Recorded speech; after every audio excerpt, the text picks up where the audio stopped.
राधे राधे, जय श्री कृष्ण। नमस्कार, बहुत स्वागत है आपका आपके अपने YouTube चैनल आध्यात्मिक टॉक्स में। और मैं विभा मिश्रा हमेशा की तरह ये कामना करती हूँ कि आप सभी पर श्री हरि की कृपा हमेशा बनी रहे। दोस्तों, आज हम इस वीडियो में चर्चा करेंगे माह महीने में आने वाली चौथ की, जिसे हम सकट चौथ भी कहते हैं और तिलकुट चौथ भी कहते हैं। इस चौथ का व्रत कैसे किया जाता है, हमें किस प्रकार पूजन करना चाहिए, इसकी सबसे सरलतम विधि मैं आपको बताती हूँ। यह व्रत माताएं अपनी संतान की दीर्घ आयु के लिए, उनकी सुख समृद्धि और उन्नति के लिए रखती हैं। इस दिन गणेश जी का पूजन किया जाता है और गणेश जी जो विघ्नहर्ता कहलाते हैं, हमारे संतान की जो है रक्षा करते हैं। किस प्रकार से हमें उनका पूजन करना है, कौन सी तीन चीज़ें महिलाओं को पूजा में जरूर चढ़ानी चाहिए और अपनी संतान से 2 कार्य कौन से जरूर कराने चाहिए इस चौथ पर। तो आइए वीडियो को शुरू करते हैं समय को ना गवाते हुए। यदि आप मेरे चैनल पर पहली बार हैं तो आपसे आग्रह है कि चैनल को सब्सक्राइब करिएगा।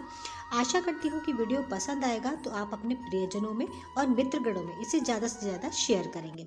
तो गणेश चौथ 29 जनवरी को रखी जाएगी 2024 में।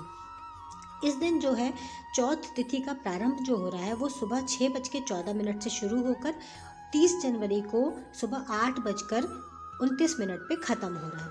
तो हमें उदया तिथि के अनुसार व्रत जो है वो 29 जनवरी को करना है। 29 जनवरी की सुबह में आप उठेंगे। ये व्रत किसी किसी के यहाँ इसकी पूजा सुबह के समय में होती है, किसी किसी के यहाँ शाम के समय में होती है।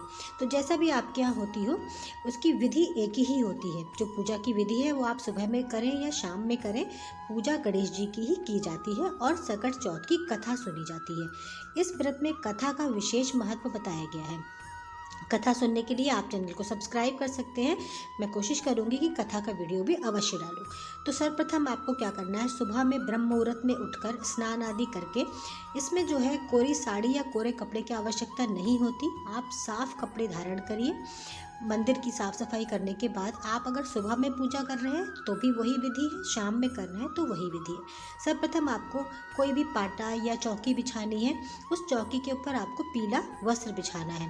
कोशिश करिए कि वस्त्र पीला ही हो, क्योंकि गणेश जी को पीले वस्त्र ही धारण कराए जाते हैं, पीले पाटे पर ही बिछाया जाता है। यदि नहीं है तो आप लाल रंग का कपड़ा भी बिछा सकते हैं। उसके बाद आपको फूलों का आसन देना है। यदि फूल नहीं है, क्योंकि सर्दियां चल रही हैं तो फूल मिलने में जो है कठिनाई होती है, तो आप चावल की ढेरी यानी चावल का आसन देकर वहाँ पर गणेश जी की अगर कोई फ़ोटो है आपके पास है या कोई मूर्ति है, वैसे आपको अगर इस पूजा में सुपारी के गणेश जी भी जो है स्थापित किए जाते हैं, या किसी किसी के घर में गाय के गोबर के गणेश जी बनाए जाते हैं। तो जैसा भी आपके घर में होता हो तो आप उस पर गणेश जी को विराजमान करिए। यदि गाय का गोबर नहीं मिल पा रहा है तो सुपारी के ऊपर कलावा लपेटकर आप उस पर रखकर गणेश जी को विराजमान कर दीजिए। उसके बाद सर्वप्रथम पहली चीज़ जो गणेश जी को हमें जो देनी होती है वो होता है जनेऊ। तो आप जनेऊ जरूर पहनाइए।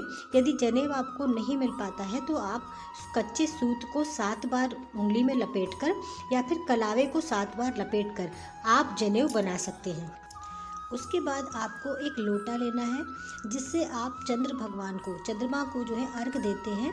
तो उस लोटा जो है चांदी का होना चाहिए, या फिर आप स्टील का लोटा भी ले सकते हैं। तो ये लोटा पूजा के स्थान पर ही हम रखते हैं। इस लोटे में आपको शुद्ध जल लेना है, उसमें थोड़ा गंगा जल डालिए, कच्चा दूध डालिए और थोड़ा सा अक्षत डालिए। लोटे के कंठ पर आपको कलावा बांधना है। उसके बाद इस लोटे को गणेश जी के पास विराजमान कर दीजिए। उसके बाद हम घी का दीपक प्रज्वलित करेंगे, क्योंकि सर्वप्रथम पूजा में दीपक जलाया जाता है। दीपक जलाने के बाद सकट चौथ की कथा सुनी जाती है। यदि आपके यहाँ तिलकुट बनता है, तिलकुट जो है इस चौथ में विशेष होता है पूजा में जो है। वैसे गणेश जी को लड्डू पसंद है, लड्डू का भोग उन्हें लगाया जाता है, लेकिन माघ की चौथ में तिलकुट यानी गुड़ और तिल को कूटकर लड्डू बनाते हैं और ये लड्डू गणेश जी को चढ़ाया जाता है। यदि आपके यहाँ तिलकुट बनता है तो आप तिलकुट चढ़ाइए, नहीं तो आप सादा तिल और गुड़ भी गणेश जी को चढ़ा सकते हैं। अगली चीज़ जो जरूर चढ़ानी है आपको गणेश जी को वो होती है दूर्बा यानी दूब घास जरूर चढ़ाएं गणेश जी को, और हाथ में तिल लेकर गणेश चौथ की कथा सुने। अब आपको अपनी संतान से क्या करवाना है, आपको अपनी संतान को तिलक लगाना है, उसके हाथ में कलावा बांधना है और अपनी संतान से दूब घास और लड्डू गणेश जी को जरूर चढ़वाइए। लड्डू ना चढ़ा सके तो तिल का लड्डू ना हो तो तिल जरूर चढ़वाइए। और गुड़ जरूर चढ़वाइए। उसके बाद अपनी संतान से, अपने बच्चे से अपने पैर स्पर्श कराइए, यानी पैर जरूर छुवाइए। ये कार्य आपको जरूर करना है गणेश चौथ के दिन।